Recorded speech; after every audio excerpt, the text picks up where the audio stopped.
Donc une conférence gesticulée, c'est un outil d'éducation populaire.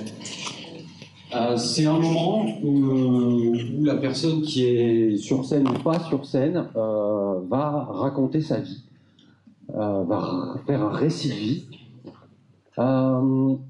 mais pas auto-centré, parce que ce récit de vie va être mêlé à une analyse politique de cette expérience.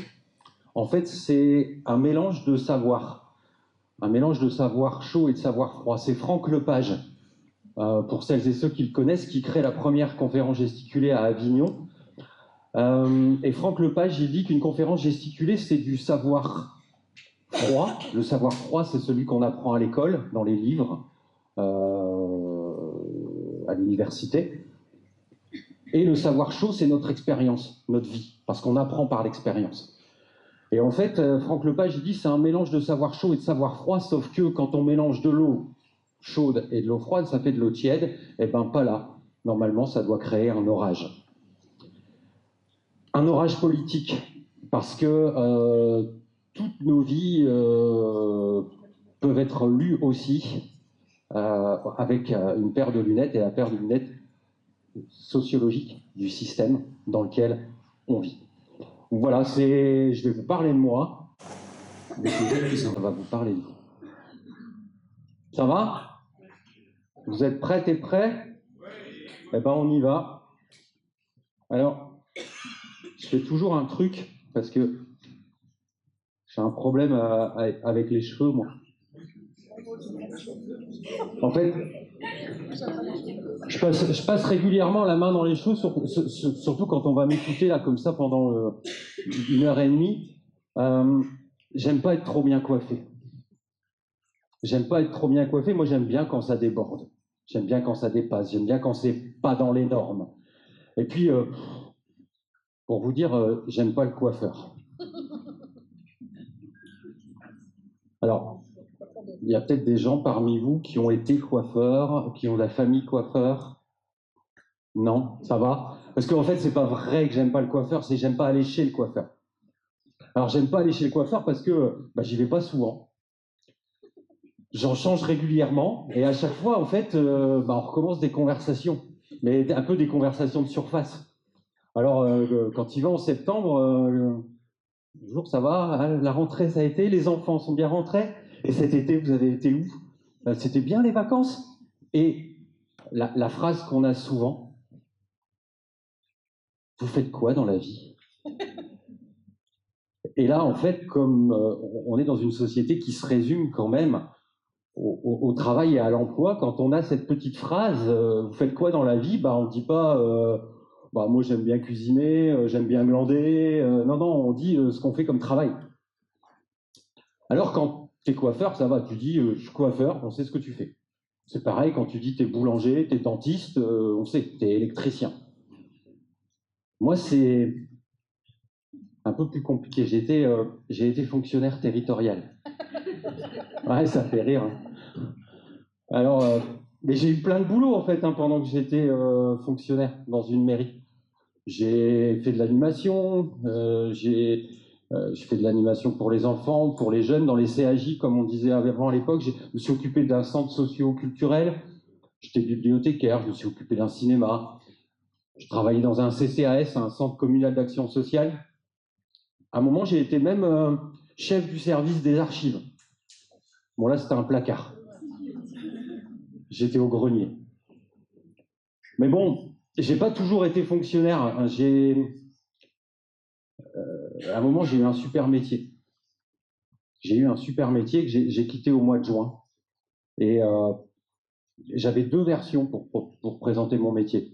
Comme là, je me dis, on a 1h30, tout ça, on a un peu le temps. Je peux vous faire les 2 versions. Ça va? Alors, j'avais une version courte et une version longue. La version courte, quand mon coiffeur me disait, vous faites quoi dans la vie? Je disais, je suis directeur d'une association d'éducation populaire. Il ne savait pas ce que je faisais. Alors, j'avais préparé une 2e version. Je suis cadre de développement social local, expert en accompagnement des adultes. Là, ça envoie. Mais le coiffeur, il sait toujours pas ce que je fais. En fait, je vous explique. En fait, j'étais dans une asso qui gérait un centre social et un espace de vie sociale. Alors, un centre social, un espace de vie sociale, c'est comme deux grosses maisons de quartier. Et je disais, je fais un travail éducatif sur un quartier populaire, parce que moi, je dis quartier populaire. Je dis pas quartier prioritaire de la politique de la ville. Je dis quartier populaire parce que j'estime qu'il y a une culture dans les quartiers populaires. Et dans ce quartier populaire, j'aime bien m'occuper de celles et ceux qui sont en dehors de toutes les institutions. On dit aujourd'hui les invisibles, mais en fait, ils existent. En fait, celles et ceux qui n'ont pas assez d'argent pour manger tous les jours, celles et ceux qui ont des maisons qui sont dures à chauffer, celles et ceux qui cumulent les problèmes en fait pour la société, les problèmes éducatifs, etc., problèmes de santé. Et je lui dis, je fais un travail d'accompagnement, je fais un travail social. En fait, je m'occupe, je lutte contre les inégalités sociales. Et là, je suis fier de moi quand je dis ça. Mais en fait, c'est le gamin que j'étais à 10 ans, s'il m'avait rencontré, enfin, s'il s'était rencontré, qui aurait été fier de lui. Parce que moi, c'est à 10 ans que tout a changé. À 10 ans, c'est la révolution chez moi. Et tout ça à cause, ou grâce, à un disque. Et je vous l'ai ramené. En fait, j'ai 10 ans en 1984. Et je découvre Morgane de Toi de Renaud. Et à partir de là, je baigne dedans. À 10 ans, je commence à découvrir le monde à travers les chansons et les personnages de Renaud. Et je me balade avec mon petit bandana rouge, quoi. Voilà. Et à partir de 10 ans, je vais rentrer en résistance. Alors, je vais rentrer d'abord en résistance familiale. Je vais tout faire à contre-pied. Énervé par un bon Dieu que je trouvais bien trop dangereux, j'ai balancé ma vieille Bible par la fenêtre. Alors, c'est plutôt la vieille Bible de ma grand-mère que j'ai balancée par la fenêtre. Voilà, ma résistance, elle a commencé comme ça. Et puis j'ai arrêté le piano, je me suis acheté une guitare.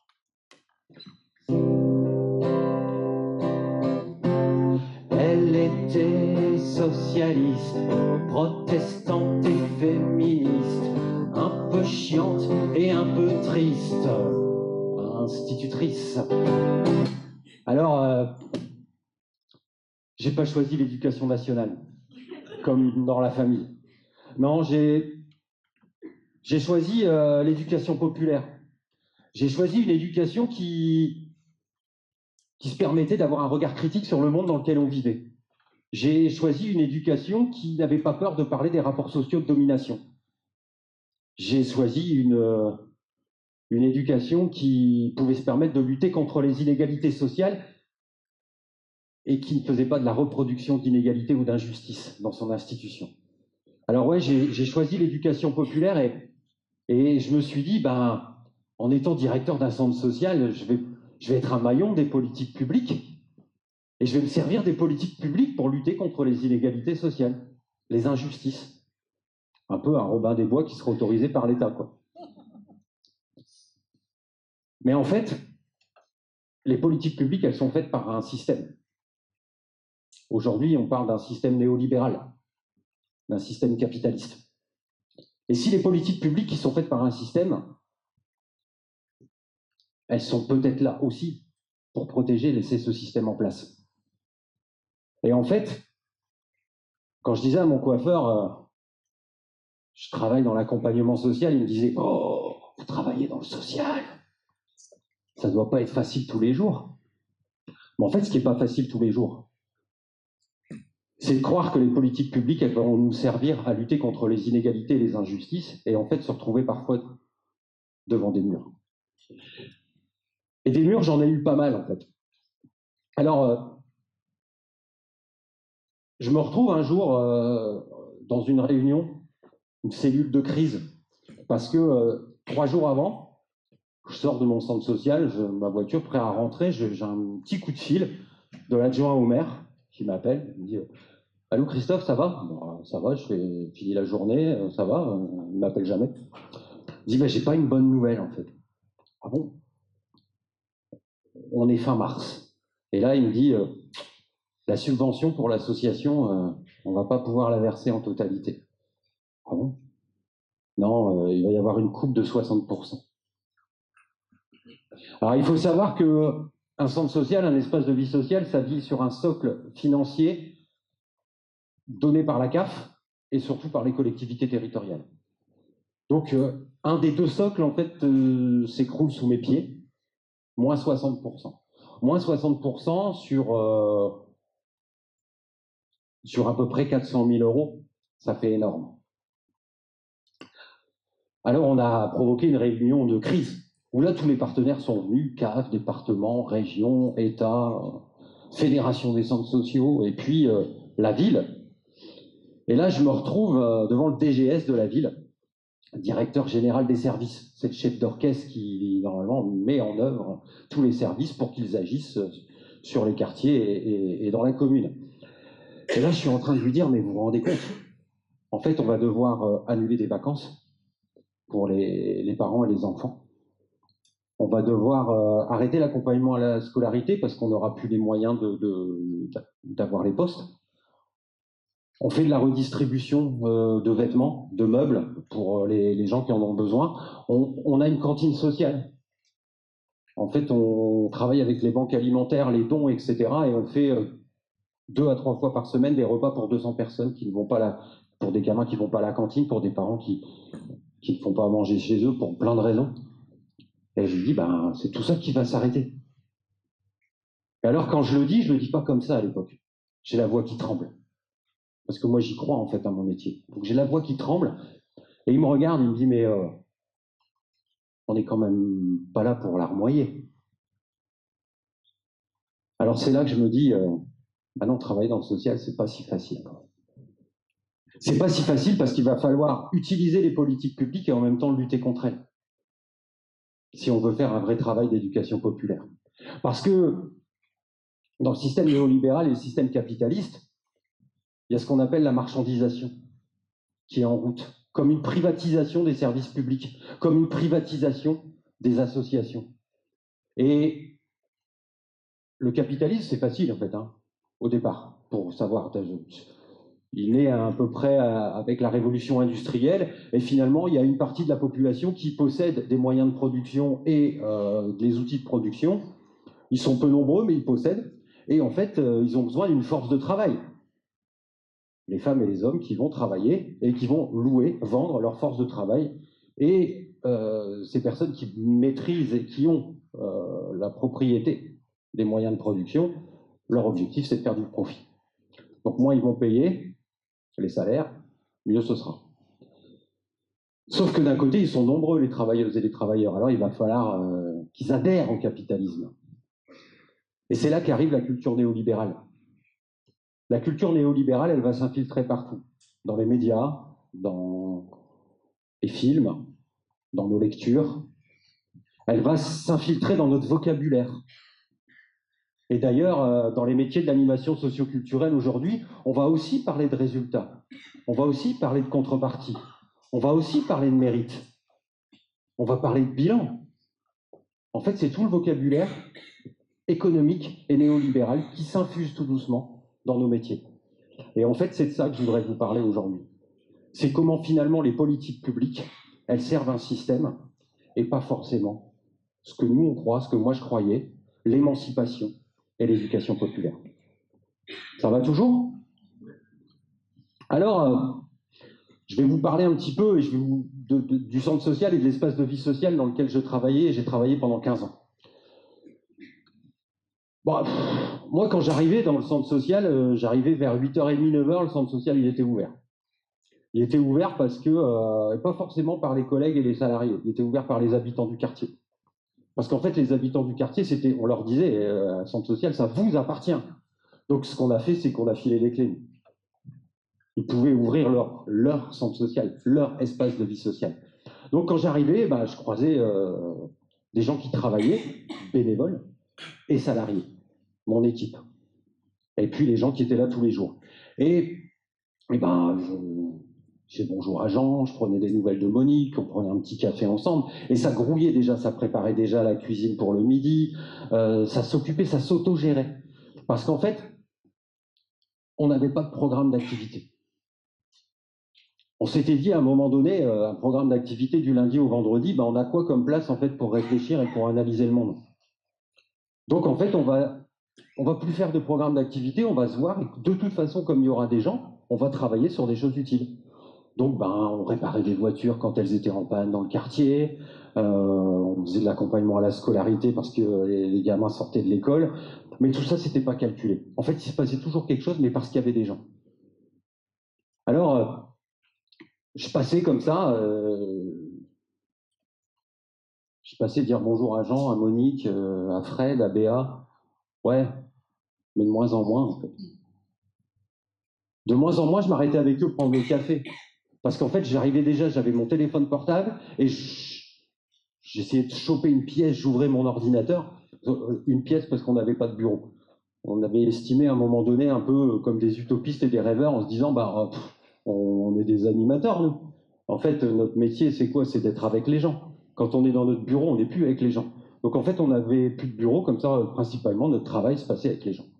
Donc, mais, moi, petit à petit, bah, je cherchais des pièces tranquilles dans le centre social ou dans l'espace de vie sociale parce que fallait que j'ouvre mon ordinateur, ma boîte mail et voir ce qui se passait, s'il n'y avait pas la CAF qui m'avait écrit encore.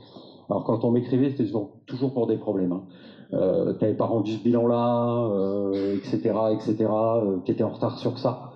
Et un jour, je me souviens, c'est en fin 2020, j'ouvre mon ordinateur et là, je vois en fait un mail du délégué général de la Fédération des centres sociaux Nord-Pas-de-Calais, Thierry. Et l'objet du mail, c'était un peu le genre réseau jeune, éducation populaire en danger. Alors les mails de Thierry, je les ouvrais pas souvent parce que souvent c'était pas urgent. Mais là, je me dis, je vais ouvrir le mail de Thierry. Et ça raconte l'histoire du réseau jeune fin d'année 2020 à Poitiers. Le réseau jeune, c'est les centres sociaux fédérés qui rassemblent 100, 130, 150 jeunes tous les ans sur un sujet que les jeunes ont choisi pour discuter de comment ce sujet-là se vit dans la société par la jeunesse. On est en 2020, on est à une semaine, 10 jours d'après l'assassinat de Samuel Paty, et les jeunes avaient choisi, je me souviens du titre, c'était Oh my God, 1000 religions, un pays. Ils avaient choisi de discuter de la religion en France. Ils étaient là pendant 5 jours, et en fait, ils ont remis en question plein de choses. Le port du voile dans l'espace public, le port du voile à l'école, une religion légitime et une religion non légitime, une stigmatisation de l'islam et des musulmans, les contrôles de la police au faciès. Et ils ont rediscuté de tout ça, mais en faisant des propositions. Alors ça fourmillait pendant 5 jours. Et les propositions, en fait, c'était génial parce que la secrétaire d'État à la jeunesse allait venir les rencontrer le 5e jour, Sarah El Haïry. Alors Sarah El Haïry, elle arrive dans cette salle, un peu comme ici, et les jeunes montent un peu comme moi sur scène et ils font leurs propositions. Et il y en a qui racontent leur récit de vie. Il y a quelqu'un qui était arrivé il y a 2 mois dans un quartier, il disait, 2 mois j'ai déjà subi 12 contrôles de police. Contrôle au faciès, à chaque fois on me demandait si j'étais musulman ou pas. Et ils racontent tout ça et ils remettent et ils disent, nous on veut des intervenants extérieurs dans les écoles, nous apprenons la religion. Nous apprenons à vivre aussi en société, mais parce qu'il y a des religions et il n'y en a pas qu'une. On en a marre des contrôles aux faciès, il faut des contrôles de la police. Et là, Sarah El Haïry, elle n'aime pas. Elle n'aime pas du tout. Elle n'aime pas du tout et elle dit non, mais c'est pas des propositions républicaines. Alors, elle s'énerve un peu, elle est assise, elle se lève et elle dit non, mais la République, c'est pas ça. La République, c'est chanter la Marseillaise. Et elle s'est mise à chanter la Marseillaise. Je peux pas encaisser les drapeaux, quoique le noir soit le plus beau. La Marseillaise, même en reggae, ça m'a toujours fait dégueuler. Les marches militaires, ça me déglingue. Et votre République, moi je la tringle. Bordel, où c'est que j'ai mis mon flingue? Alors Alors les jeunes n'ont pas chanté. Les jeunes n'ont pas chanté. Sarah El Haïry, elle a été un peu fâchée, elle s'est sauvée. Il y a certains jeunes qui ont couru après elle pour lui dire « Mais on a encore des propositions, Madame la Ministre ». Et ils sont arrivés sur le trottoir, ils ont subi un contrôle de police, pendant qu'elle allait à la presse. Et à la presse, en fait, elle a raconté un peu ce qu'elle voulait, mais elle a surtout une phrase incroyable en disant « À partir d'aujourd'hui, plus un euro d'argent public n'ira aux ennemis de la République ».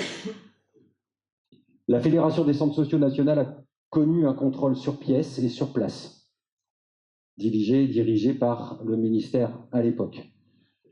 Le temps de ces 5 jours était animé par une association qui s'appelait la Boîte sans projet à Amiens. La Boîte sans projet à Amiens s'est vu refuser 3 financements sur des formations DEGEPS, BPGEPS et DESGEPS. Aujourd'hui, elle n'existe plus. Alors, pourtant, les jeunes, elles ont fait de l'éducation populaire, en fait. Ils ont juste analysé, critiqué, avoir un autre regard sur le monde et juste essayé de discuter avec les pouvoirs publics. Pourquoi c'est plus possible, en fait, de faire ça aujourd'hui? Pourquoi, finalement, l'éducation populaire, qu'on a peut-être transformée en animation socioculturelle ou qu'on a aussi appelée animation de la vie sociale. La CAF appelle nos structures des structures d'animation de la vie sociale. Alors la vie, si c'est pas social, il faut me le dire.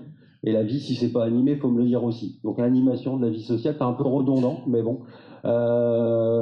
C'est plus vendeur, en fait, hein, certainement. C'est certainement plus vendeur.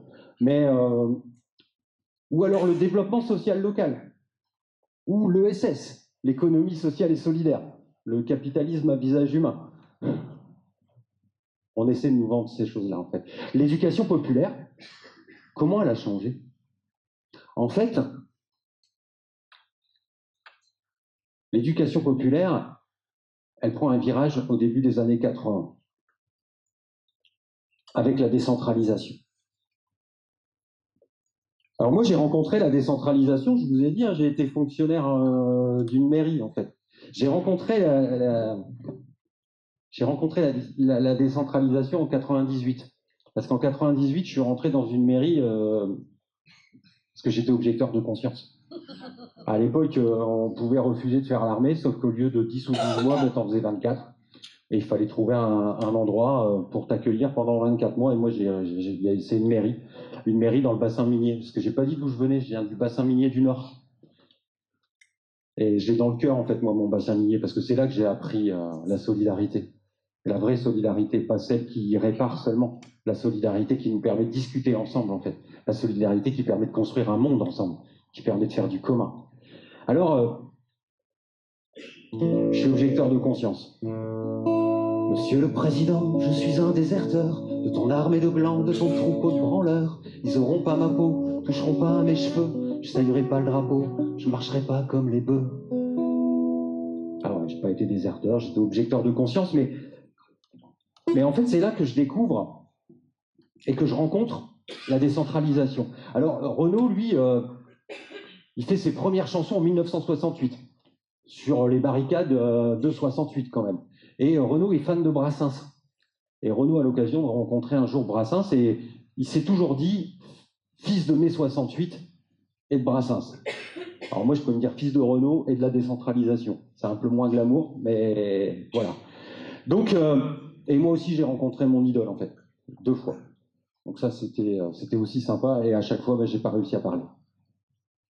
Alors je rencontre la décentralisation, mais la décentralisation c'est quoi? Alors déjà, petit quiz. Que vous me paraissez bien sage, on va jouer. Alors, en 1982, président de la République, François Mitterrand. Et c'est son premier ministre de l'Intérieur, en fait, qui va pondre cette loi. Qui est ce ministre? Quiz, choix multiple. Jacques Chirac, Gaston Defferre, Charles Pasqua, Nicolas Sarkozy, Manuel Valls ou Gérald Darmanin. Gaston Defferre. Darmanin, il ne devait pas être né. Alors, La décentralisation, c'est quoi? C'est qu'à un moment donné, on a un État-providence, on a un État qui dirige tout, et l'État va redonner des compétences aux collectivités, aux mairies, aux régions, aux départements, etc. Il va donner des compétences et normalement des moyens, ce qu'on appelle aujourd'hui les dotations de l'État qui sont soit gelées ou soit en baisse. Donc c'est comme ça en fait que les mairies s'occupent des écoles, le département s'occupe du collège, la région c'est les lycées, et c'est pareil sur les transports, etc. Cette loi de décentralisation, elle va amener plusieurs choses en fait pour les associations. Elle va amener la territorialisation, elle va amener la contractualisation, elle va amener la simplification, elle va amener la gestion, elle va amener la compétition, elle va amener la contractualisation, elle va amener l'innovation. Et comment elle va l'amener grâce à des politiques publiques. Alors, les politiques publiques, je suis obligé de prendre des notes parce que je ne les retiens pas vraiment par cœur. Donc décentralisation et politique publique, tout ça c'est lié. Alors, j'en ai amené quelques-unes, hein, des plus récentes. En 2001, la loi LOF. Alors, ils prennent des acronymes, comme ça on ne comprend rien, hein, c'est fait exprès. C'est la loi organique relative aux lois de finances, en 2001. Elle dit quoi cette loi-là? Elle dit que les politiques aujourd'hui vont se doter de crédits, mais surtout d'objectifs et d'indicateurs. Ce sera maintenant un financement par programme tourné vers des résultats. Il va falloir évaluer la bonne utilisation des crédits publics et pour ça, mettre en place des contrôles sur place et sur pièce. Ça commence. La RGPP, elle est pas mal aussi, celle-là, révision générale des politiques publiques. En 2007, améliorer l'efficacité des politiques publiques en réduisant, non pas les inégalités, mais les dépenses. La MAPTAM, celle-là je l'aime bien. Alors MAPTAM, modernisation de l'action publique territoriale et affirmation des métropoles. Celle-là, c'est celle qui nous met la simplification des procédures. Et ça, on va en reparler de la simplification des procédures. Donc, décentralisation et politique publique. Alors, la décentralisation, elle va nous amener la territorialisation. Aujourd'hui, on parle tous de territoire. On parle tous de territoire et de moins en moins d'environnement et de milieu de vie, en fait. Mais le territoire, c'est juste une notion administrative. Le territoire, c'est une notion juridique. Et quand on vous dit, vous êtes sur mon territoire, c'est qu'il y a une entité et une autorité juridique. Donc une autorité à qui vous allez devoir rendre des comptes. Donc les centres sociaux, comme moi, qui ont des projets sociaux de territoire, eh ben, avant tout, on fait un projet social, mais l'autorité, on va devoir rendre des comptes à une autorité. Si notre territoire d'intervention, c'est la commune, ben c'est monsieur ou madame le maire, à qui on va devoir rendre des comptes en premier. La territorialisation nous empêche finalement de parler de milieu de vie. Et milieu de vie, c'est pourtant là que les animatrices, les animateurs, les éducatrices, les éducateurs interviennent.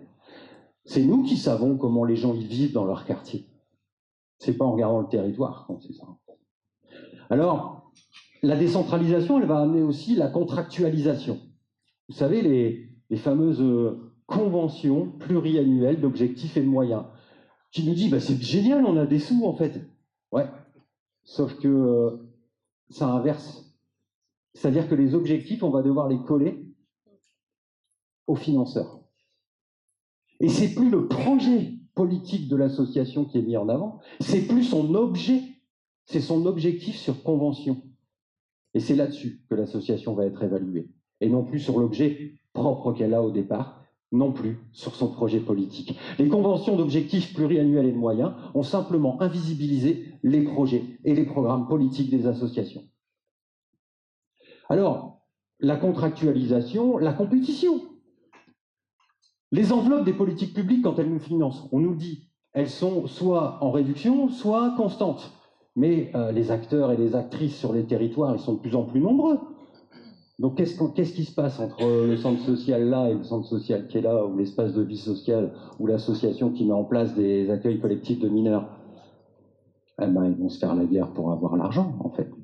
Et il va y avoir de la concurrence. On va regarder les plus beaux Facebook. On va regarder ceux qui font du joli marketing social. Alors, Il y a aussi, la simplification. Alors ça, j'ai adoré, moi, la simplification. Moi, quand c'est arrivé, la simplification, je me suis dit, putain, génial.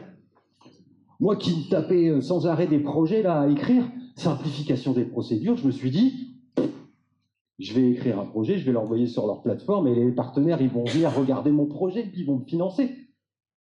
Eh ben non. En fait, ils ont multiplié les plateformes. Nous, la région, là-haut, elle en a 5. La CAF, elle en a 4. Le département, il en a 3. La communauté d'agglomération, elle en a 2. Donc en fait, la simplification, c'est de réécrire tes projets différemment, parce que bien sûr, c'est pas exactement la même chose. Il faut écrire la même phrase, mais différemment. Tes objectifs, il faut les écrire aussi différemment. Et ben moi, en 2022, j'avais fait le calcul, j'ai écrit 42 appels à projets. Parce que la décentralisation des politiques publiques nous amène à la compétition, à la concurrence, en rentrant sur le marché à travers les appels à projets. On est financé par de la subvention? Non. On est financé par de la subvention quand on répond à des appels à projets, des procédures. Et là, 42 en 2022. C'est ça la simplification. Alors, j'étais hyper occupé, moi, dans tout ça. Je devenais un gestionnaire. Un gestionnaire, certes, de bâtiments, mais un gestionnaire d'offres, d'appels à projets. Et sans arrêt, j'étais au téléphone. Ce que je vous ai dit tout à l'heure, j'ai eu qui m'appelle. Le téléphone, c'était le prolongement de ma vie professionnelle, en fait. Tu es toujours susceptible d'être appelé. C'est une vie professionnelle illimitée. Alors, les habitants, moi, ils me disaient, ah, Christophe, il court, mais chut, attention, il a la porte, elle est fermée, chut, attention, il travaille. C'est important. Ouais, c'est important. Il va avoir un coup de téléphone. Alors, des fois, il y a des coups de téléphone qui sont sympas. Hein. Ouais, il y a des coups de téléphone qui sont sympas. Une chanson de Renaud hyper connue, la plus connue. Non, allez, encore une. Mistral gagnant. Alors cette chanson a failli jamais voir le jour, en fait. C'est grâce à un appel téléphonique. Il était en enregistrement à Los Angeles et il appelle sa femme. Et il s'ennuie, tout ça, et l'album est fini. Et lui dit, tiens, l'album est fini, j'ai une autre chanson, une petite chansonnette, mais elle est hyper intime. Je te la chante, quoi. Et elle lui dit, bah écoute, si tu la mets pas sur l'album, je te quitte. C'est comme ça que Mistral gagnant est arrivé. Alors moi aussi, il m'est arrivé des super coups de téléphone. L'été, nous, on travaillait 2 mois dans l'espace public. Les locaux étaient fermés, on travaillait dans l'espace public, dehors, avec les gens, tout ça, etc. Et, mais on faisait tout, en fait. On avait aussi des ordinateurs dehors, parce qu'on avait toujours les gens qui venaient pour un problème CAF, etc. Et les autres institutions, ils ne s'en occupaient pas. Donc, on avait prévu tout ça. Et là, on a le délégué du préfet qui nous appelle et qui nous dit j'ai 15 000 euros, là. Ah ouais? J'ai 15 000 euros pour des ateliers numériques innovants. Et vous en faites là cet été dehors là? Bah ouais, mais c'est déjà financé. Ouais, mais on dira que si je te donne les 15 000, c'est grâce à nos 15 000 que tu as réussi à le faire. Ouais, mais on le fait déjà. Ouais, mais vous êtes innovant, alors ok. On n'a rien fait de plus, on a eu 15 000. Mais parce que nous, on est innovant. L'innovation. L'innovation, on nous demande de l'innovation sociale. Et en fait, en 2014, ils ont fait la loi de SS, et c'est dans la loi de l'économie sociale et solidaire qui parle pour la première fois d'innovation sociale. Et d'ailleurs, c'est depuis cette loi-là que les associations d'éducation populaire ne sont plus appelées associations, mais entreprises. L'innovation, c'est quoi? Je me suis dit, il y a la loi, je vais aller la lire, peut-être je vais apprendre quelque chose. Alors, article 15 de la loi 2014 relative à l'économie sociale et solidaire. Est considéré comme relevant de l'innovation sociale le projet d'une ou plusieurs entreprises consistant à offrir des produits ou des services présentant l'une des caractéristiques suivantes. Tout va bien. Soit répondre à des besoins sociaux non ou mal satisfaits. Ok. Soit répondre à des besoins sociaux par une forme innovante d'entreprise, par un processus innovant de production, ou encore par un mode innovant d'organisation du travail. Point. Donc l'innovation sociale, c'est juste être innovant.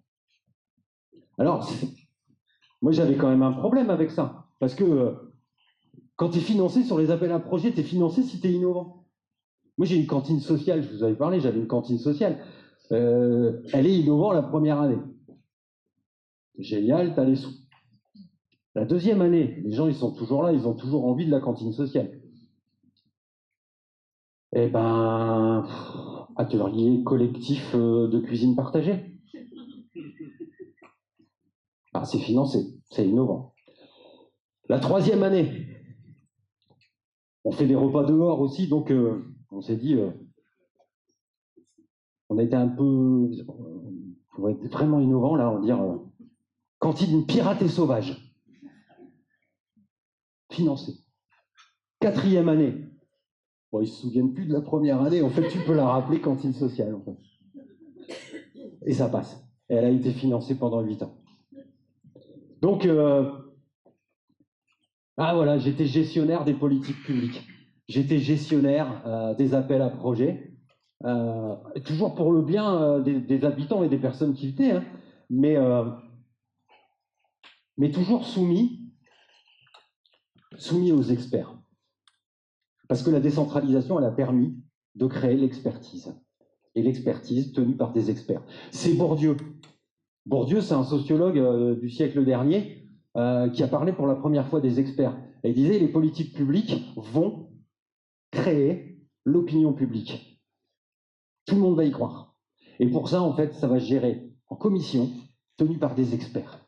Les experts ont la parole de la loi, ont la parole de l'opinion publique. C'est eux qui vont faire la loi. Alors, les experts, boutonneux et militants pour une société meilleure, dont ils seraient les dirigeants, où ils pourraient faire leur beurre. Voici le flot des étudiants, propres sur eux et non violents, qui s'en vont grossir les rangs des bureaucrates et des marchands. Alors ouais, je fais que des extraits de chansons, hein, parce que si je les faisais tous, en fait, la conférence, elle va durer 4 heures. Donc, les experts. Les experts, c'est...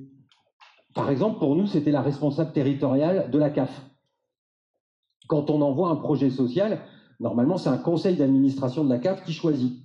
Eh ben nous, non, en fait. Ça passait au conseil d'administration, mais avant, c'était elle, en fait. C'était elle qui choisissait. Et d'ailleurs, petit exemple, le dernier contrat de projet où il est validé par les habitants, validé par tous les partenaires, etc. Et elle aussi, elle est présente au comité de pilotage. C'est génial, les copiles. Hein, pour savoir ce que je faisais, moi, je disais aux habitants, pour avoir l'air sérieux, t'es pas là cet après-midi? Ah non, excuse-moi, j'ai un CODIR en AVS avec la RT. J'ai un comité de direction sur l'animation de la vie sociale avec la responsable de territoire de la CAF. Et en gros, les gens, ils savaient, alors je leur faisais ça pour blague, parce que la plupart du temps, j'avais Fred qui me disait, ouais, en fait, tu vas me faire chier en réunion. Quoi. Alors, la responsable territoriale, elle valide et tout, mais 2 mois après, elle m'appelle et... Christophe, ouais, j'ai un problème. Il faudrait que tu réécrives le projet, ça va pas du tout, on n'arrive pas à le faire rentrer dans les cases. 300 pages, hein, le projet. Et là, je lui dis, bah non, en fait, tu l'as validé, donc non, on va pas le réécrire. Bah, c'est pas possible. Ah bah si, c'est possible. On a écrit à la présidence de la CAF, on a été convoqué. Mais là, en fait, on est reçu par la directrice adjointe de la CAF et la responsable de territoire et ils me disent, bon, monsieur, vous voulez quoi? Moi, je dis, moi, je veux un agrément de 4 ans et je veux que ça passe la semaine prochaine en commission. Bon, ok, vous aurez 4 ans. C'est-à-dire que là, j'ai en face de moi 2 techniciennes de la CAF qui sont capables de me dire, ok, on va même pas quasi le faire passer au conseil d'administration, c'est nous qui avons le pouvoir. C'est nous les experts qui avons le pouvoir. Donc c'est eux aussi les experts qui vont avoir le pouvoir de tout me faire réécrire au fur et à mesure quand même, parce qu'elles vont reprendre la main derrière. Hein, et elles vont me valider 4 ans, mais tous les ans, je vais devoir réécrire des petites parties du projet. C'est pour ça que j'en ai eu marre et qu'au mois de juin dernier, je suis parti. Mais j'ai un directeur de centre social, encore il y a 2 jours, qui me raconte ça va vraiment plus loin l'expertise et le pouvoir de ces experts. Toujours une responsable de la CAF qui lui dit non, non, vous n'avez pas le droit de créer un poste de direction adjoint, en fait. Hein, nous, on ne veut pas. OK. Donc, l'ingérence de la CAF sur la politique salariale et RH des centres sociaux, c'est la CAF, quoi. Et il propose il y a son référent famille qui quitte son poste, etc. Il a quelqu'un de bien dans son équipe. Elle est directrice depuis 20 ans des ACM. Il veut la mettre là. Elle vient d'avoir un diplôme, elle vient d'avoir son diplôme de CESF, conseiller en économie sociale et familiale, qui a un diplôme qui est OK pour la CAF, pour les référents famille. Il dit non, non, on n'en veut pas. On n'en veut pas, pourquoi? Parce qu'en fait, cette dame, elle accueille les familles en étant voilées. La CAF se permet. S'il la recrute, il n'aura pas la prestation de service. Hein. Donc voilà, la gestion des services publics, des politiques publiques, elle est aussi faite par les experts. Alors, je suis gestionnaire des politiques publiques, je suis gestionnaire d'appels d'offres. Je ne fais pas d'éducation populaire, en fait, non, tout ça, hein, moi.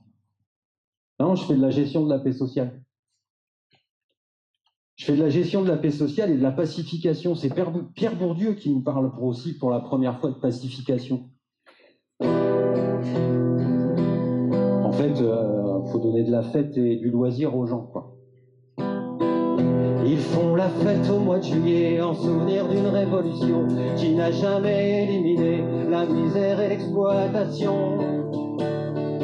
Ils s'abreuvent de balles populaires, feux d'artifice et de flonflons. Ils ont oublié dans la bière qu'ils sont gouvernés comme des pions.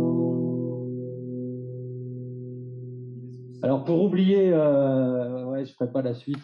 Pour oublier qu'on est gouverné, pour oublier les politiques publiques, on va donner aux gens l'impression qu'ils sont heureux. Alors, pacification et domestication. Pierre Bourdieu nous dit dans son livre sur l'État, qui sont des cours au Collège de France, Pierre Bourdieu dit que gérer le social, c'est faire l'État contre et avec le peuple. L'État va avoir besoin d'apprivoiser les classes dangereuses et de les faire rentrer dans le jeu, et en même temps, il va falloir qu'il les assiste. L'État va donc favoriser l'intégration des dominés. Parce que les classes dominées sont dangereuses, elles sont porteuses de misère. Les dominés sont dangereux car ils peuvent se mobiliser et ils peuvent protester, donc devenir un danger pour l'ordre public et l'ordre en place. L'État, grâce à ses politiques publiques, va favoriser la domestication, c'est-à-dire apprendre aux dominés comment calculer, comment consommer, comment se comporter, comment se divertir. Et pour ça, Pierre Bourdieu il dit que l'État va créer les philanthropes. Les philanthropes, c'est nous. Les philanthropes, c'est nous. Et finalement, il y a une politique publique qui l'illustre bien. C'est la politique de la ville. La politique de la ville, elle est à peu près pareil que la décentralisation, hein, c'est Mitterrand dans ses premières années, suite aux émeutes des Minguettes. Donc, les jeunes dans les quartiers commencent à en avoir marre du chômage, il y a du racisme, il y a de la pauvreté grandissante, il y a des logements qui sont vétustes, donc ils font cramer un peu les banlieues. Et en fait, pour éviter que ça crame, l'État va inventer la politique de la ville et va dire il va bien falloir les divertir. En fait, si on leur amène du divertissement, ils vont plus penser à se révolter. Alors, la politique de la ville, c'est un développement, c'est le développement du capitalisme dans les quartiers, le développement d'une politique de divertissement. La politique de divertissement, c'est facile. Hein. J'étais dans un quartier prioritaire de la politique de la ville, un quartier populaire. Le service culturel de la ville dépose un projet, mais ils ont un problème, ils aimeraient bien avoir des habitants, des vrais, comme ils disent. Donc en fait, ils viennent chez nous pour avoir des vrais habitants. Donc dans le centre social, ils nous disent ce serait bien de participer à notre action, on travaille autour d'un grand patron qui a marqué la ville au début du 19e siècle, etc. Et vous pourriez faire une exposition, on avait des photographes, tout ça, vous pourriez faire une exposition, tout ça. Et là, j'ai les habitants parce que finalement, on travaillait quand même l'analyse politique avec les habitants et ils réagissent comme ça en disant ouais, c'est bien, on va travailler autour de ça, mais on va travailler autour d'une exposition qui montre que finalement, le travail et le patronat, en fait, exploitent une partie de la population. Oh putain, le service culturel, il est comme ça. Ah ouais, mais non, nous on fait de la culture et du patrimoine, on ne fait pas de la politique. Vous pourriez faire une exposition drôle. C'était un truc de chaussures, je crois, le patron, il construisait une usine de chaussures. Vous pourriez faire des trucs humoristiques sur la chaussure, chaque chaussure à son pied, etc., etc. On n'a jamais fait l'exposition. Par contre, le projet a été validé et financé en cadre de la politique de la ville. La politique de la ville, c'est de faire croire aux habitants qu'ils peuvent participer à des actions. La participation. Alors, la participation, pareil, là, c'est le service développement local de la ville qui met en place un projet. Alors, il a son projet tout fait. Ils veulent des pots de fleurs pour mettre sur le parvis de la mairie, dans les pots de fleurs, des palmiers. Et c'est financé, l'État, il est là dans une réunion. Ouais, on a les sous, ça pas de problème. Mais on a un problème. Dans votre action, c'est pas écrit la participation des habitants. Ah, justement, on a demandé au centre social d'être là pour ça. Comment on pourrait mobiliser les habitants autour de ça? Bah, tout est fait déjà. Donc moi, je dis rien. T'as pas d'idée, Christophe? Je dis rien. Et là, le directeur des services techniques, il dit, bah, il y a un truc qu'on n'a pas quand même. On a le nombre de pots de fleurs, on sait où on les met, on sait ce qu'on met dedans. On n'a pas la couleur. On pourrait demander aux habitants qui choisissent la couleur des pots de fleurs. L'État heureux. Ah ouais, c'est de la participation des habitants. Comment on va faire? On va faire une grande réunion dans la salle d'honneur de la mairie. Alors il faut savoir que les habitants du quartier vont jamais en mairie. Donc ils les invitent quand même dans un lieu où de toute façon ils ne mettent pas les pieds. Donc ils ont fait leur réunion, ils étaient deux. Le président de l'association et la présidente du conseil citoyen parce qu'il y a des conseils citoyens dans les quartiers populaires. Ils arrivent, ils étaient deux. Alors en plus, comme ils ont dit, on va pas leur mettre tout le catalogue de couleurs parce qu'en plus, les pauvres, ils n'ont pas bon goût, quoi. On va leur faire une présélection. Donc ils ont fait une présélection de 5-6 couleurs. Les deux qui ont été choisis comme couleurs, je me souviens, en fait, puisque le président me l'a rapporté, ils ont choisi un jaune un peu foncé et un orange. Et là, si vous y allez, les pots de fleurs existent toujours. C'est à la mairie de Lillers, près de Béthune, dans le Pas-de-Calais. Les pots de fleurs existent toujours. Les palmiers sont morts. On est dans le Nord. À un moment donné, ça n'a pas tenu. Les pots de fleurs sont rouges et verts. La réponse a été le jaune et l'orange, c'était plus en stock. La participation des habitants, c'est ça. Alors, cette politique de la ville, c'est pas la seule en fait qui est dérangeante. Mais en même temps, elle est issue de cette décentralisation. Tout à l'heure, je parlais des experts, mais on a aussi nos élus. Nos élus qui œuvrent tous les jours. Et dire que chaque fois... Alors, c'est vrai que j'ai dit que je ne faisais pas les chansons en entier, sauf celle-là. Les courtes, mais suffisantes. Je vois qu'il y a des connaisseurs. Alors, Renaud l'a présenté, chanson courte, mais suffisante. Et dire que chaque fois que nous votions pour eux, nous faisions taire en nous ce cri, ni Dieu ni maître, dont ils rient aujourd'hui, puisqu'ils se sont fait Dieu, et qu'une fois de plus, nous nous sommes fait maître. Les élus. Alors, les élus, c'est celui qui m'a appelé moins 60%.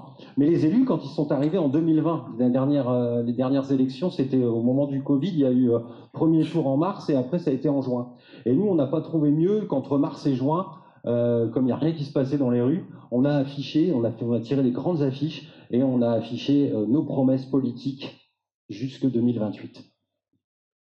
Là, les listes politiques, elles n'ont pas apprécié. On s'est retrouvés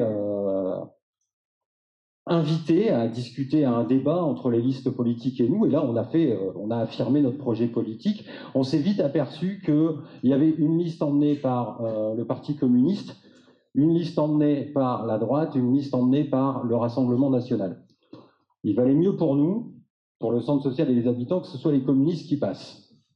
Donc on a fait œuvre politique. Et on a dit que si le RN et la droite ne passaient, on était mal. Le deuxième tour, c'était tout juste. Les deux listes droite et RN s'alliaient. Le Parti communiste a quand même passé. Donc, sur l'été 2020, ils viennent nous remercier. Je vous rappelle, on est dans l'espace public, alors on fait toujours des repas, on a fait des repas à 200, 300, 400, et ils viennent, et là, moi, je joue le jeu. Nous, quand on fait des repas, chacun prend sa table, installe, débarrasse, on s'installe les uns avec les autres, et nous, salariés, bénévoles, on va manger avec les habitants, d'habitude. Là, quand les élus viennent, moi, je leur ai réservé leur table. Et je vais les servir. Bonjour, Madame le maire. Vous voulez une petite bière?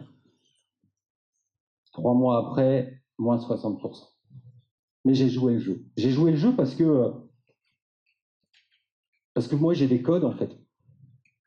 Moi, j'ai des codes et du vocabulaire. Et je maîtrise un certain vocabulaire en fonction d'où je suis. Je maîtrise les codes parce qu'en fait,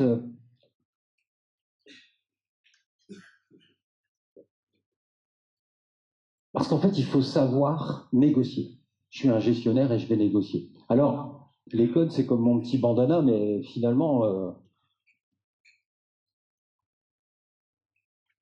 c'est pas celui-là que je portais tous les jours quand j'étais directeur de centre social, en fait. C'est pas le Renault engagé, en fait, que j'avais dans ma tête. C'est celui qui maîtrisait une forme de parler creux, une forme de langue de bois. Vous savez, la langue de bois, c'est en fait invisibiliser les mots négatifs pour ne plus penser négativement notre société. C'est utiliser à outrance le mot gouvernance. C'est beau, la gouvernance.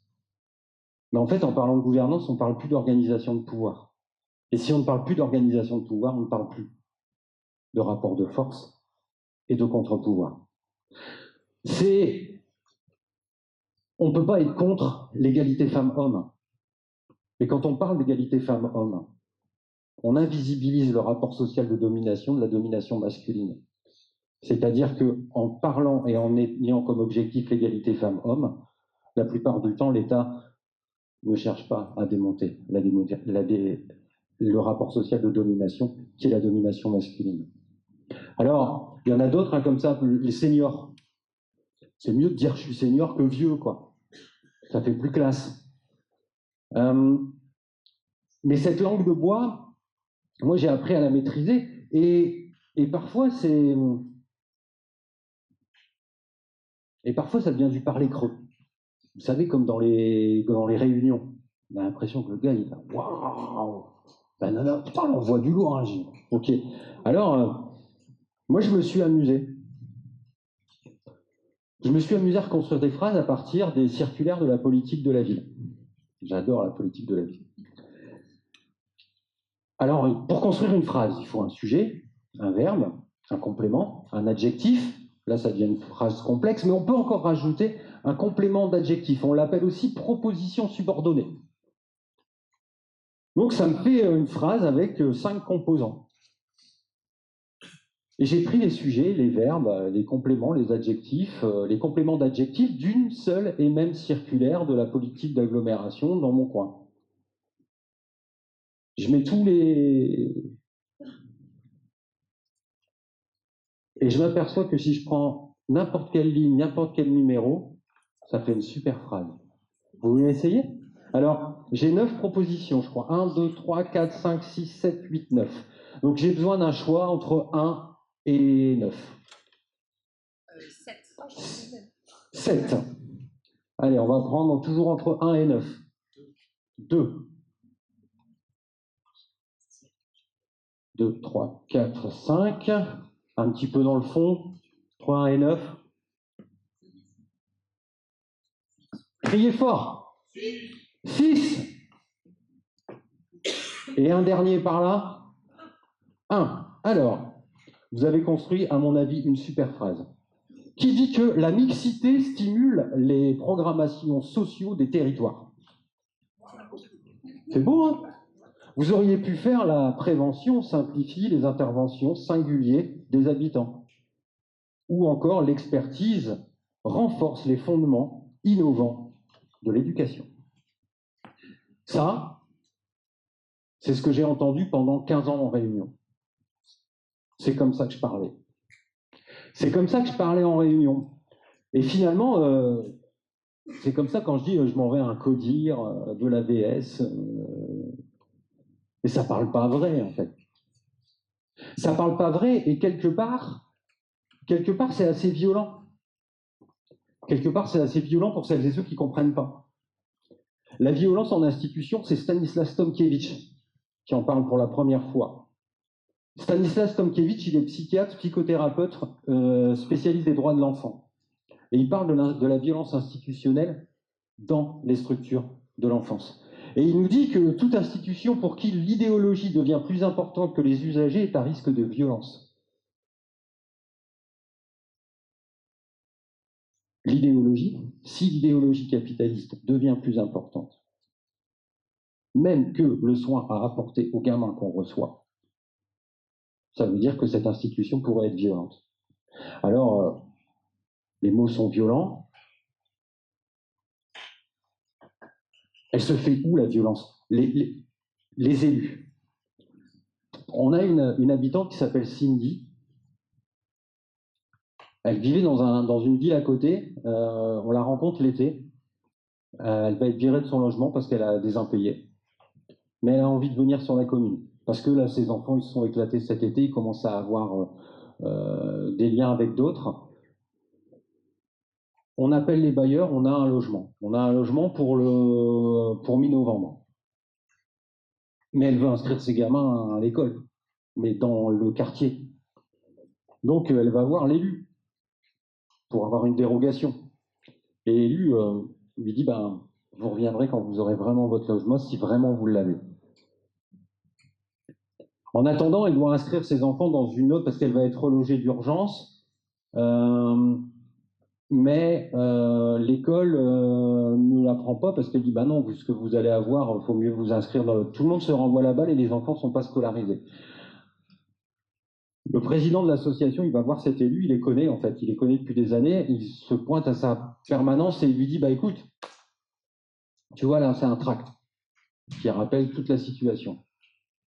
Samedi, dimanche, c'est la foire commerciale. Si tu signes pas la dérogation pour Cindy, bah nous on tracte. Bon, elle a signé. Mais pour vous dire qu'à un moment donné, c'est un rapport de force ou quelqu'un qui présente mieux que Cindy, qui va avoir gain de cause. La violence, elle est là. La violence, elle est aussi quand le service culturel qui fait une action et à qui on demande de faire de la mixité sociale, en fait. Et il n'y a pas de pauvres dans ces spectacles. Donc il nous appelle et puis il nous dit ah, ce serait bien, on va vous faire un tarif préférentiel, que vous veniez, vous pourriez mobiliser du public, hein, tout ça, mais bon, il faudrait quand même qu'on vienne avant parce qu'on va leur apprendre les codes, hein, parce qu'ils ne savent pas se comporter. Parce qu'il y a des codes pour aller au spectacle. Alors, la violence, elle est aussi dans la contrepartie. Moi aussi, j'ai joué ce jeu-là. On faisait des vacances pour pas grand-chose ou pour rien gratuitement. Et en fait, j'avais une référente famille qui me disait, bah ouais, mais quand même, moi, je peux même pas partir en vacances comme nous, ils partent. Là, on leur demande appel et on va leur demander de faire 50 heures obligatoires de bénévolat. Hein. C'est de la contrepartie. Ou alors, les gamins à qui on va demander, bon, ce serait bien d'aller nettoyer le parc, hein, comme ça, si tu nettoies le parc, on te mettra un petit peu d'argent pour ta sortie jeune, en fait. On est dans une contrepartie, et si cette contrepartie-là, elle n'est pas violente, alors,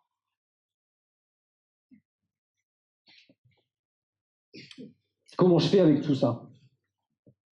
Ben, j'ai commencé à tricher. Ben, j'ai commencé bien avant. C'est Christophe Dejour, qui est psychologue du travail.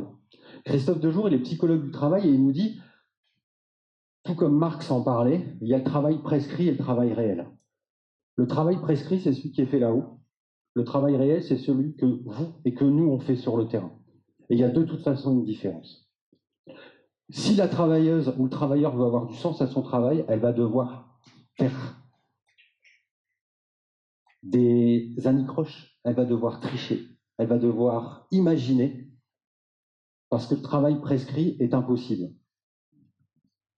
Christophe Dejour, il dit c'est dans le travail social et éducatif, mais on pourrait aussi le voir dans le bâtiment. Un architecte qui construit des plans, et l'électricien ou le maçon ou le plaquiste qui vont devoir faire des adaptations, parce que l'architecte, il n'a peut-être pas pu tout penser.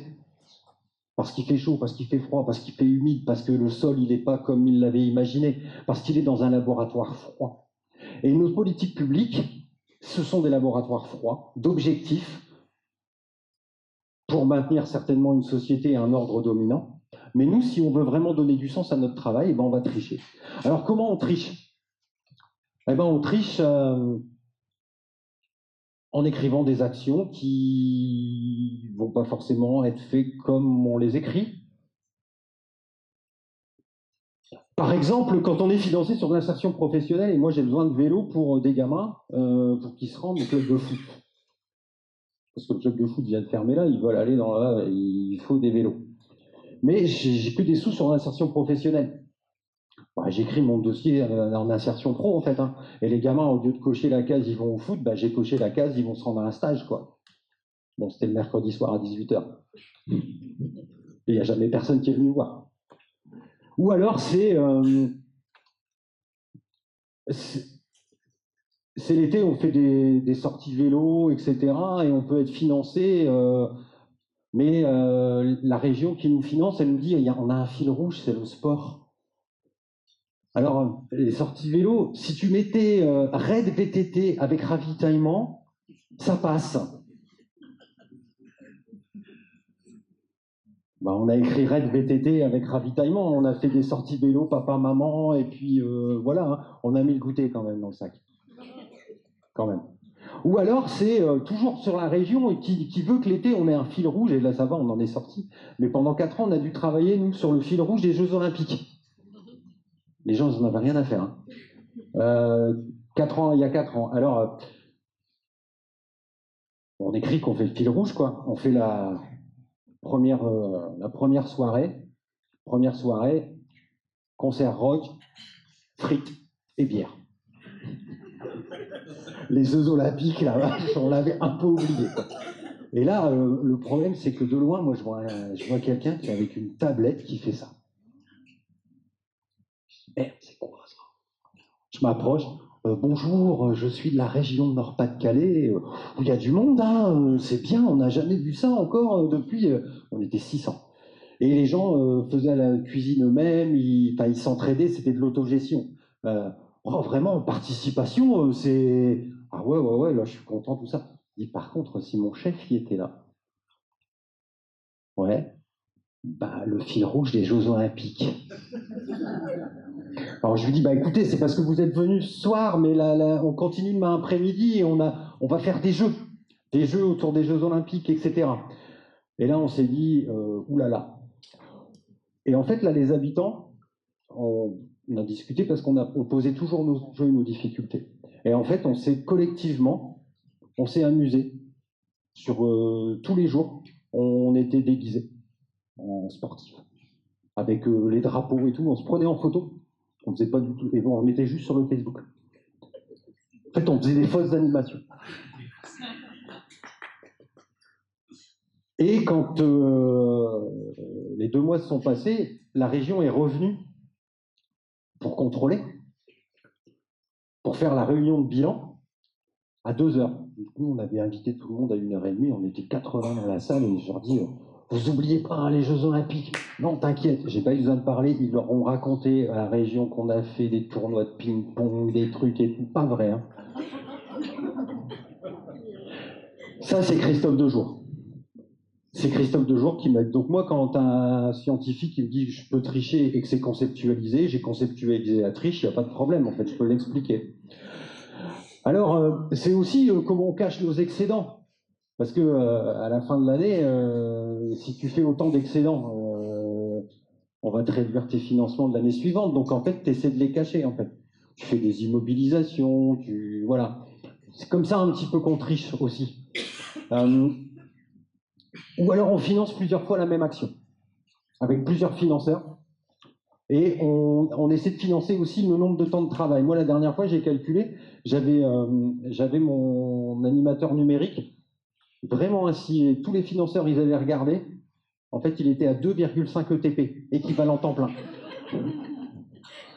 Mais ça m'a permis de payer son salaire, en fait. Voilà, on triche un peu comme ça, mais en fait, c'est assez drôle et en même temps, c'est triste. Parce que Christophe Dejour nous dit la triche, si elle reste de la triche, elle ne transforme rien. Parce que la triche, si on la garde, et que je ne vais pas la dire aux financeurs que j'ai triché, même si Pierre Bourdieu nous dit que dans ce système, tout le monde ment. Tout le monde sait que tout le monde ment, mais personne ne se dit, et c'est ça qui fait statu quo. Mais la triche, je vais la garder pour moi, et je ne vais pas la faire remonter. Si je la faisais remonter, c'est ça qui pourrait éventuellement transformer des choses. Sauf que la triche, elle permet juste au système de continuer. Alors on a essayé de ne pas tricher. On a écrit un projet social de territoire comme un projet politique. On a écrit un projet qui mettait comme axe et comme enjeu la lutte contre toutes les inégalités, mais surtout une lutte constante contre tous les rapports sociaux de domination, de race, de classe, de sexe et de genre. On a écrit que notre ennemi, c'était effectivement la culture néolibérale qui s'infusait dans le milieu du travail social et éducatif. On a écrit qu'on était contre l'impact social qu'on essayait de nous faire mesurer. Parce que l'impact social, c'est ni plus ni moins qu'une recherche quantitative pour éviter les coûts. C'est-à-dire que en évitant et en forçant et en essayant de forcer les gens à retrouver un travail alors que même ils ne peuvent pas forcément, en fait, ça va faire baisser les chiffres du RSA et des économies. C'est pour ça qu'on nous demande de faire de l'impact social. Et puis moi, le mot d'impact, il me dérangeait parce que quand je regarde dans le dictionnaire, un impact, c'est ça. Ça fait mal. Donc nous, on a préféré dire non, on va critiquer l'impact social, mais on va parler de valeur. Quelle valeur on crée sur un quartier? Qu'est-ce qu'on crée comme valeur humaine sur un quartier? On a proposé ce projet-là en disant, il n'y a plus de secteur. Il n'y a plus de secteur famille, il n'y a plus de secteur enfance, il n'y a plus de secteur senior, il n'y a plus de secteur numérique. On travaille à l'accueil global, à une éducation intégrale. Et on donne les clés, la carte bleue, les moyens aux habitants d'avoir des initiatives, pas en demandant des autorisations, en s'autorisant. On a écrit tout ça. Alors c'est vrai qu'on a eu des moments à 200, 300, 400 personnes qui s'autogéraient. On a eu comme des anciennes colonies de vacances où les jeunes partaient en autonomie. On pouvait donner la clé du centre social pendant une semaine aux personnes. Elles pouvaient accueillir, répondre au téléphone, elles pouvaient faire les accompagnements CAF sans que les salariés soient là. Alors ça, par contre, quand on venait nous voir, on dirait c'est génial, il y a vraiment beaucoup de gens chez nous. On nous adorait pour ça. Par contre, quand on l'a vraiment écrit noir sur blanc, on nous a tués. On a été convoqués, on a dû réécrire. Mais en fait, tout ce qu'on a fait, c'est ce que j'appelle de la pédagogie sociale. En fait, on s'est inspiré de grands pédagogues, comme Janusz Korczak, comme Elena Radzinska, comme Paolo Freire, comme Élise et Célestin Freinet. En fait, on s'est dit, on va faire une vraie école de la vie dans notre centre social et dans notre espace de vie sociale. Une vraie école de la vie. En fait, on s'est attaché aux enfants. On se laissait toucher par l'émotion, par les colères, par l'amour. Bien sûr qu'on ne peut pas imposer à quelqu'un d'aimer un enfant, mais on sait que l'amour pour la construction d'un enfant est essentiel. Donc on avait un projet politique autour de l'amour, autour de la reconnaissance, autour de l'espérance, autour d'une utopie politique, parce que pour nous, les enfants, c'était essentiel. C'est Janusz Korczak qui nous a inspirés là-dessus. Il tenait un orphelinat avec 200 gamins, où ils étaient 2 adultes en fait pour s'en occuper.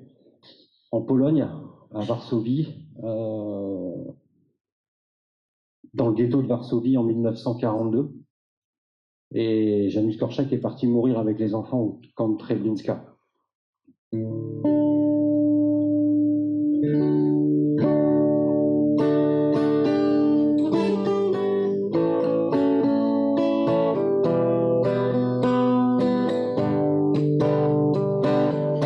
Allez, viens avec moi, je t'embarque dans ma galère. Dans mon arche, y a de la place pour tous les marmots. Avant que ce monde devienne un grand cimetière, pour profiter un peu du vent qu'on a dans le dos. Alors nous, on a profité du vent, on a fait une grande maison pour les enfants, on a fait une grande maison pour les parents, pour celles et ceux qui étaient invisibles, pour celles et ceux qui étaient fragilisés par un système, pour celles et ceux qui étaient exclus du système. Parce qu'aujourd'hui, si on parle d'inclusion, très bien, mais est-ce qu'il ne faudrait pas parler que si on parle d'inclusion, c'est parce qu'il y a de l'exclusion. Et s'il y a de l'exclusion, c'est parce qu'on a fait des catégories de personnes. C'est parce qu'on a fait des femmes une catégorie, des enfants une catégorie, des personnes touchant le RSA une catégorie, des pauvres une catégorie. Nous, on a fait exploser tout ça, on a fait exploser les catégories et les secteurs. Alors on a travaillé ensemble. On avait des enfants qui travaillaient avec des personnes âgées, des vieux. On avait je ne sais pas combien d'adhérents, parce qu'en fait, on ne calculait plus les adhésions. Nous, il n'y avait pas d'adhésion. On ne venait pas cotiser, adhérer pour rentrer dans le centre social, pour aller dans l'atelier de rue, pour aller à l'accompagnement à la scolarité, pour avoir le droit à avoir des vêtements, pour avoir le droit à avoir une voiture, pour avoir le droit à avoir un repas. Alors, ça n'a pas plu. Parce que ça, c'est un vrai projet politique qui s'oppose au projet en place.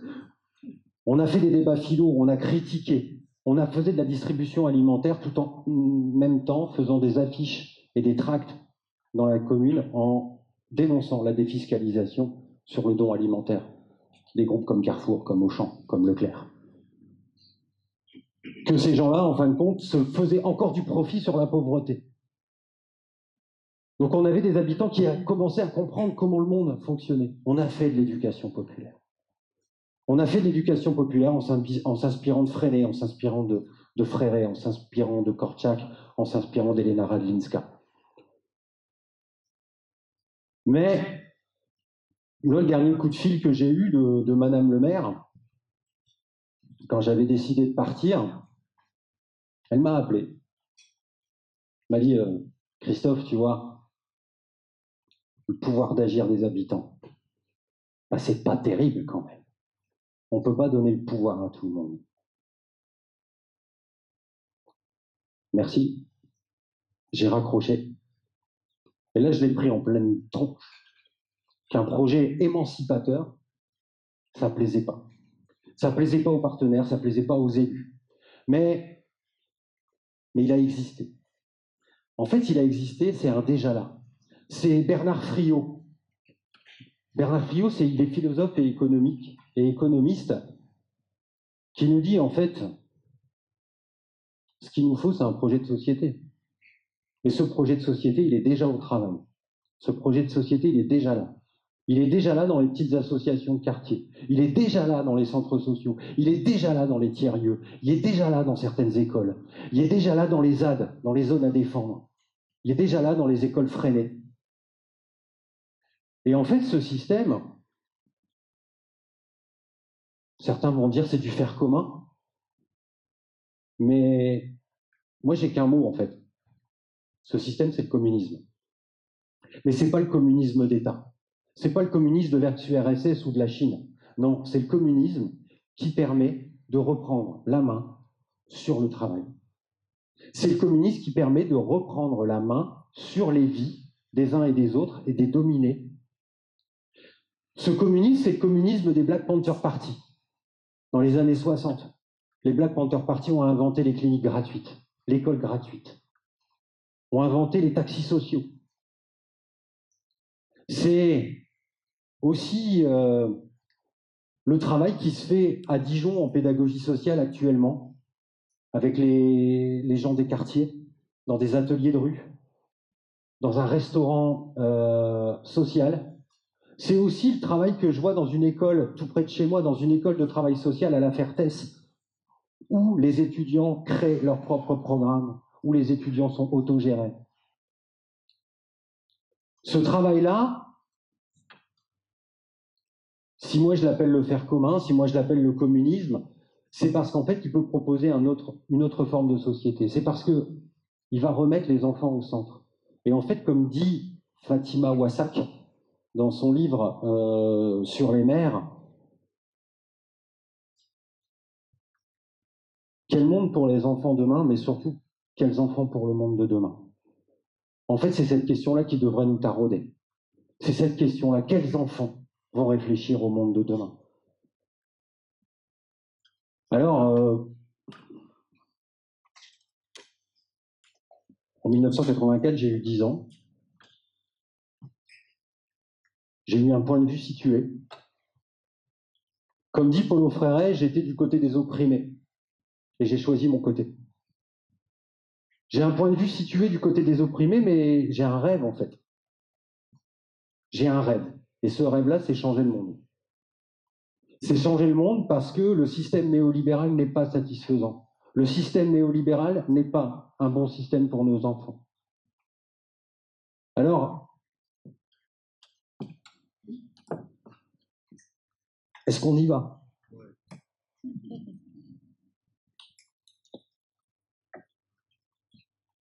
Quand on a 10 ans,